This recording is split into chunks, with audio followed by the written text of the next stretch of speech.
खबर लिखे चलेली भाऊजैया, हथवा में कलम सियाय, असको बरवा उरैया मोरी भाभियो, चकवा चकैया जोड़ा मोर, चलत बोलेला चारो चिरैया, बैठत के बोले दोनों मोर, सेई खबर सुतेला दुल्हा कवन दुल्हा, पयते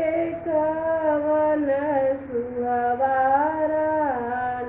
ईको बरवा धन के हुरेला,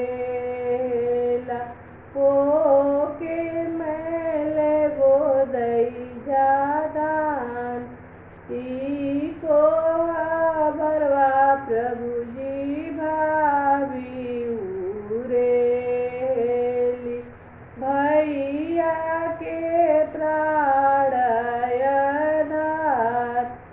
एतना बचन जब सुनेला कवन दुल्हा, खाट छोड़ी भुइया लौटी जाए, अंगना बटोरत चेरिया लौड़िया, देखा ननदोइया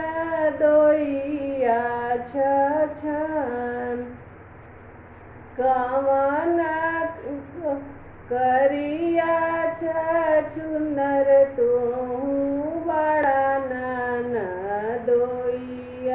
हो, जीरा ऐसन ननद हमार, कवन कवन व्रत कैला ननदोइया हो, पावेला ननद हमार, कार्तिक नहैली अग्नि नाही तापिला, विधि के रहिला एतवार, इहे व्रत कैली सरहजिया हो, पाइला ननदो तोहार।